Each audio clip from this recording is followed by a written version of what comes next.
এই কারণটা হলো জান্নাত থেকে আদম এবং হাওয়াকে কুপরামর্শ দিয়ে বের করছে যিনি, এই মূল কারণটা সেই তিনি।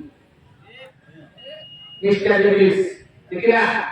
ইবলিসের কথা হলো আল্লাহ, আমি যখন এত ইবাদত করার পরেও একটা ভুল করার কারণে আপনি আদমকে সেজদা করতে বলছেন, আমি ভুল করি হোক যে কোনো করি হোক আমি করি নাই, এই একটা ভুলের জন্য সমস্ত ইবাদত বন্দী বরবাদ করলেন এবং আমাকে আপনি জীবন্ত একটা কিয়ামতের আগ পর্যন্ত একটা টাইটেল লাগিয়ে ইবলিস, এত খারাপ শব্দ, এত জঘন্য শব্দ আমার নামের মধ্যে দিলেন। হে আল্লাহ, আমার ইবাদতের কিছু বদলা আমি চাই, আমি কিছু চাই তোমার কাছে। কি চাও? তোমার বান্দাদেরকে কোন পরামর্শ দিয়ে নামাজ থেকে, রোজা থেকে, দান থেকে, সাদকা থেকে, হ্যাঁ এমনি করে আল্লাহ থেকে, নবী থেকে, এইভাবে আমি আটকায়া জাহান্নাম পর্যন্ত পৌঁছাবো। প্রত্যেক বান্দার পিছনে আমি লেগে থাকবো। আল্লাহ বলেন, ঠিক আছে, এই পাওয়ারটা আমি তোকে দিলাম। ইবলিস মহা খুশিতে বাগবা খুশি হয়ে একটা আনন্দ চলে যাচ্ছে। আল্লাহ বলেন, মিস্টার ইবলিস থাম, ফিরে আসে। আল্লাহ বলতেছেন, নারায়ে তাকবীর, সভাপতি সাহেবের আগমন, সভাপতি সাহেবের আগমন।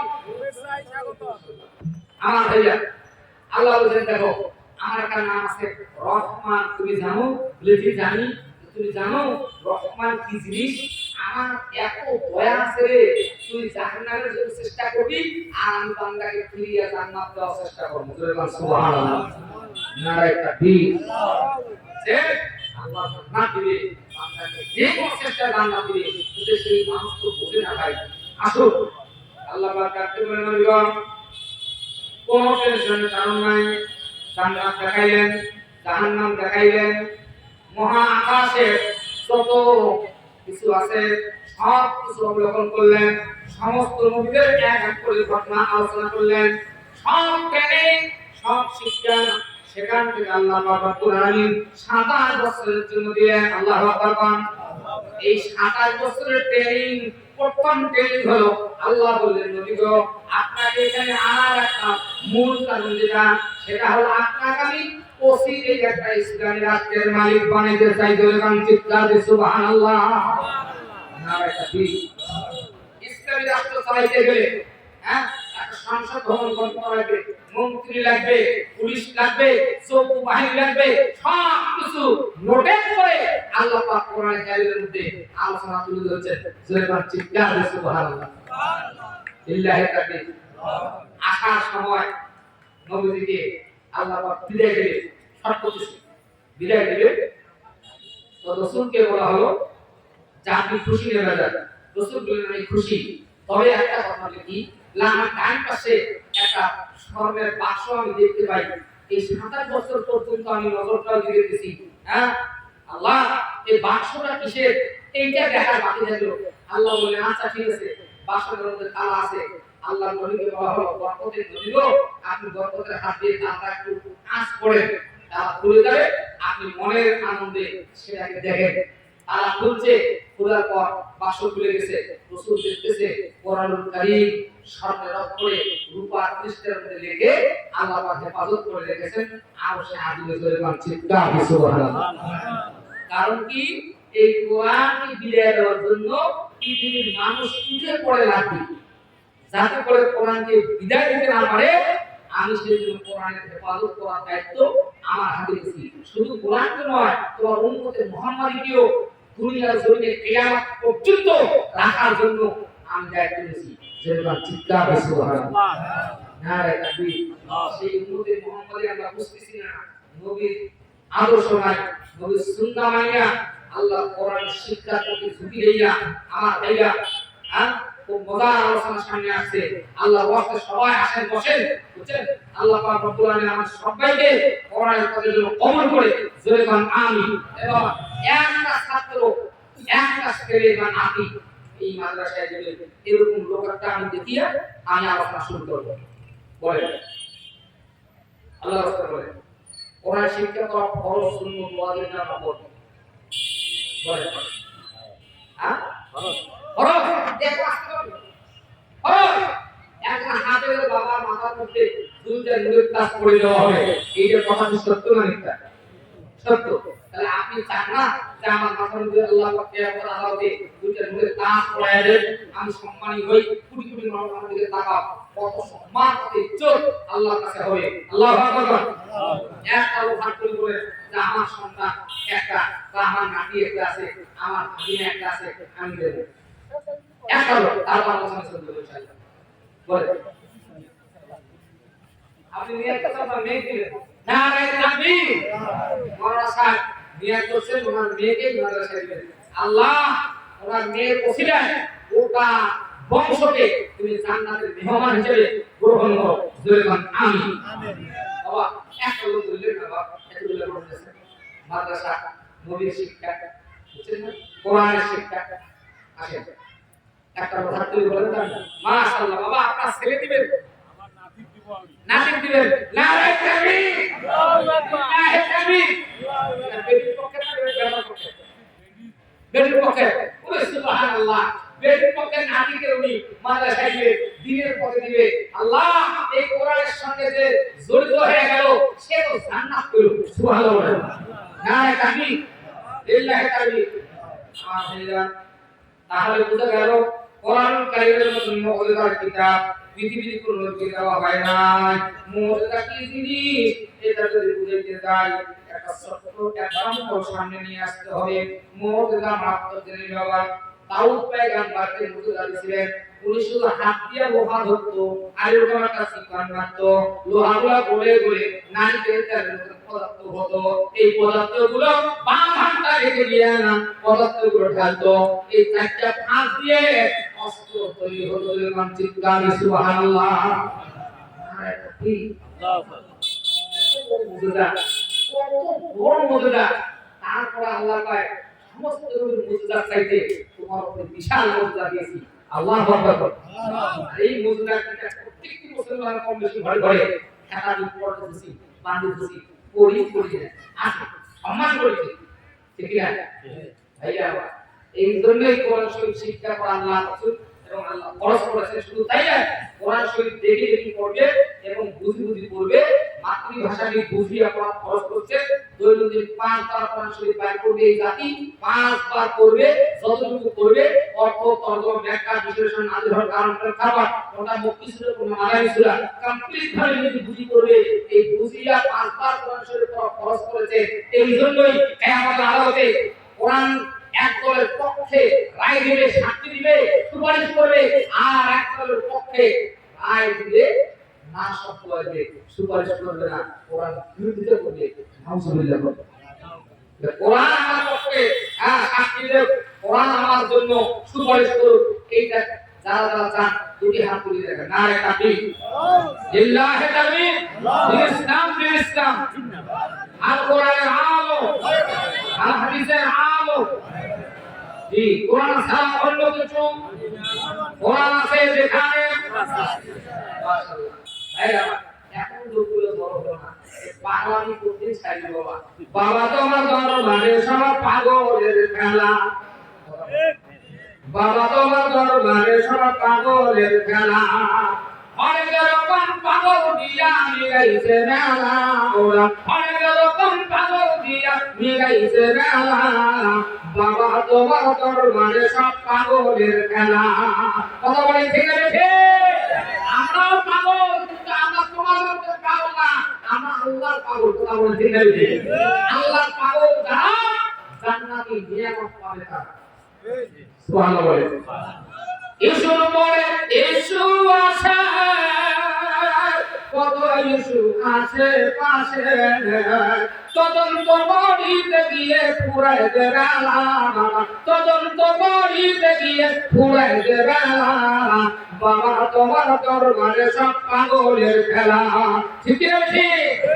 এই বিচন্দ সর্বাদে কত বিজ্ঞানী দেখো আছে, আসলে আঙ্গুলের অপেক্ষা দাও। ওরা আমাদের স্ক্রিন শেয়ারগুলো বন্ধ করে দিয়ে আমাদের শেয়ার করে দিল, দেখবি আমাদের সন্তানগুলো চরিত্রহীন হয়ে যাচ্ছে। ঠিক না? কত বড় ফাজিল বিজ্ঞানী এরা। নাউজুবিল্লাহ।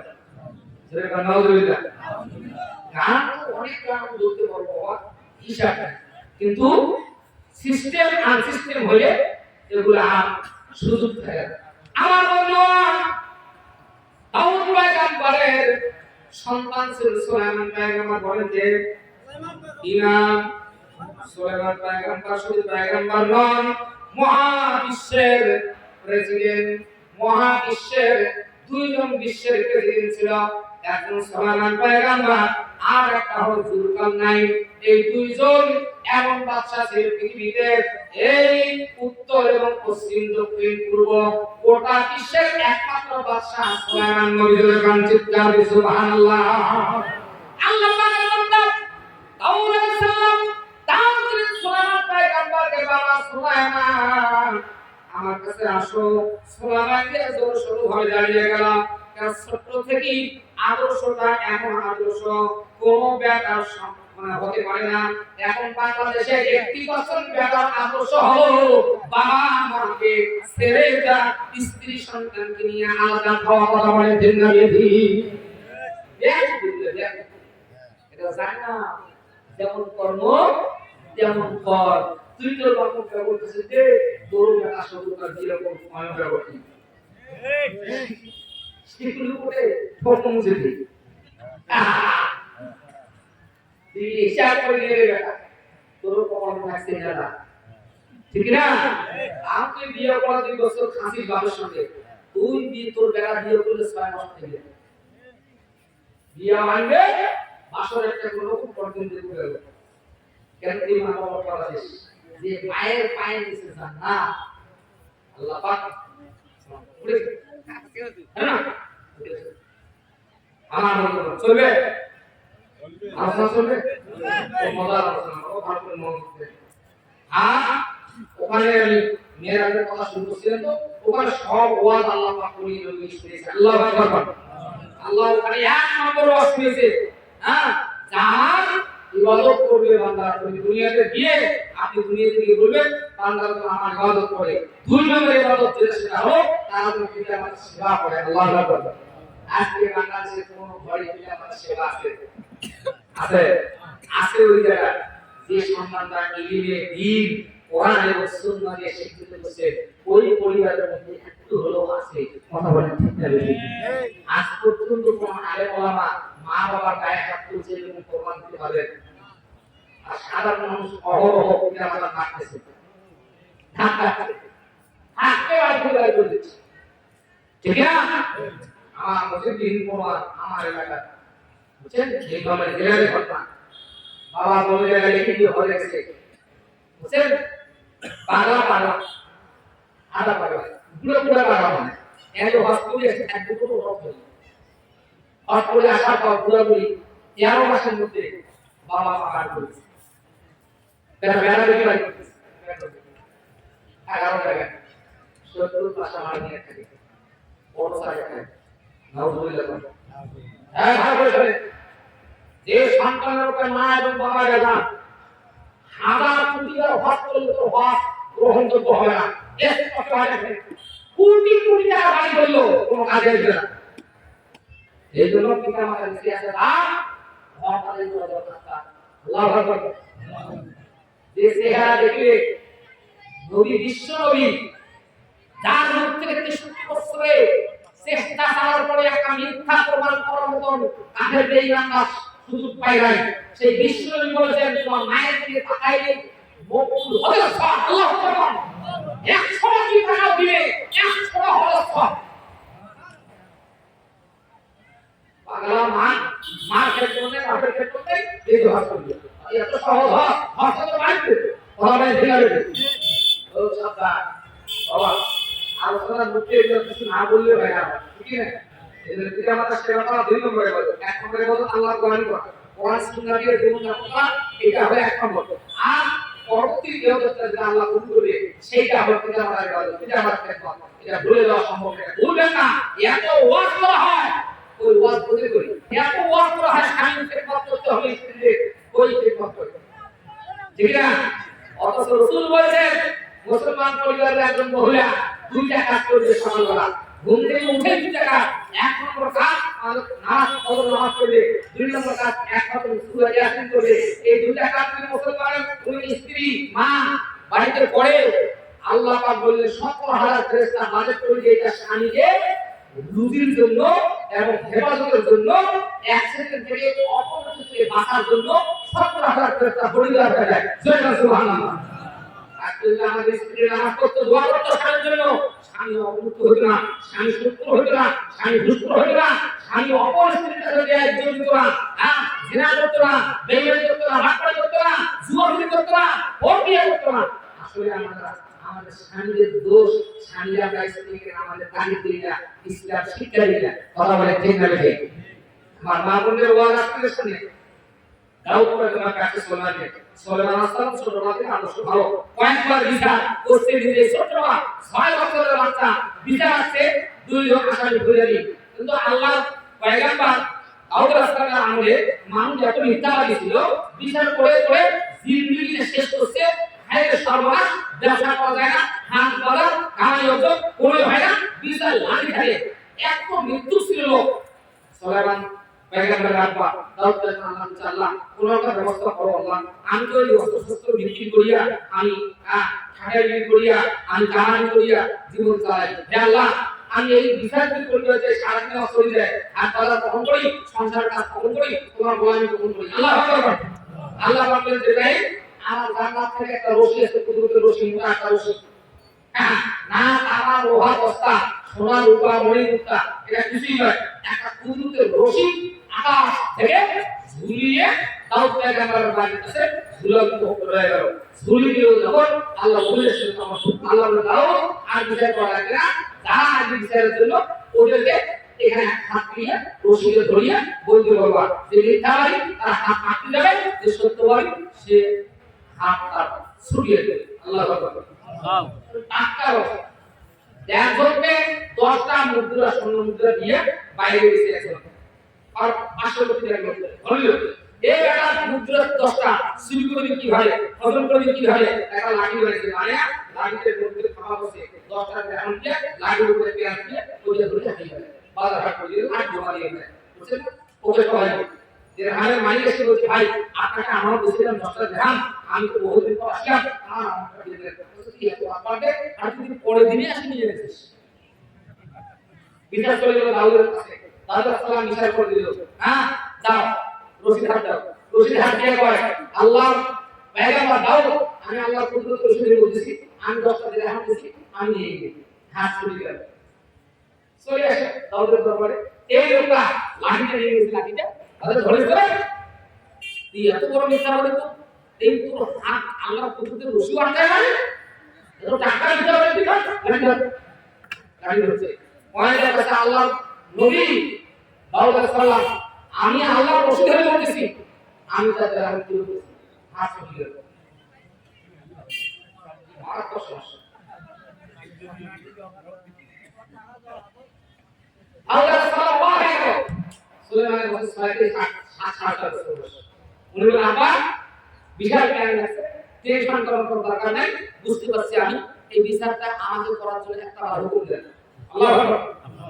বাবা কি করতে, কি করতে, হ্যাঁ আপনি আমাদের হুকুম দেন, বিচার আমি করব। হয়ে গেছে। লিল্লাহি আল্লাহু আকবার। এত মুসলমান সন্তানদের কোরআন দিয়ে জ্ঞানী হয়, কোরআন সুন্নাহ দিয়ে জ্ঞানী হয়, এটা হচ্ছে শ্রেষ্ঠ জ্ঞানী। আল্লাহু আকবার। আল্লাহু আকবার। যত পাস করেন, যত সার্টিফিকেট, যত মুসলমান মামলা শিক্ষিত করে অনুদান নাই, ততক্ষণ কোরআন শরীফ তার ভিতরে ঢুকবে না, ততক্ষণ। কথা বলে ঠিক না ঠিক? আল্লাহু আকবার। আমার বন্ধুরা সুলাইমান পয়গম্বর বলেছে, এই তুই কি করছিস? তুই দিয়ে আসে ভালো। বলছে যে আমি তার জাত মানে মুদ্রা আমি তার হাতে দিয়ে আসি, আমি আল্লাহর প্রশংসা করতেছি। ওই পড়ার মধ্যে প্যান দিচ্ছে সুলাইমান, দিদার সমস্যা কি দিছে, লাঠি তুলে দিয়ে এই লাঠি তুলে দিয়ে দুই লোকে বসে বসে লাঠি আবার খেলা লাঠি যেহেতু ও বলছে আমি যা আমার লাঠি তার হাতে দিয়েছে, তারপর তো লাঠি বাস লাঠি হাতে 10টা দিয়ে হাতে দিয়েছে। আল্লাহু আকবার। আল্লাহু আকবার। হ্যাঁ তাকবীর। আল্লাহু আকবার। লিল্লাহি তাকবীর। আল্লাহু আকবার। কোরআন সুন্নাহর জ্ঞান হলো সর্বশ্রেষ্ঠ জ্ঞান, ঠিক না? সেই জ্ঞান অর্জন করার জন্য সন্তানকে দিতে চান না। আমি অবাক হয়ে গেলাম, অন্য জায়গায় হয়ে যখন 20 জন হাত তুলতে ছেড়ে দেবো, আমি মেয়ে দেবো। আল্লাহু আকবার। কেন পাগলা হবে? পাগলা হয়ে লাভ নাই, পাগলা হয়ে পাগলা হয়, আল্লাহর পাগলা হয়, কোরআনের পাগলা হয়, নবীর পাগলা হয়, বিদেশ থেকে পাগলা দেন, কথা বলে দিতে পারি। দিল্লি তাকবীর।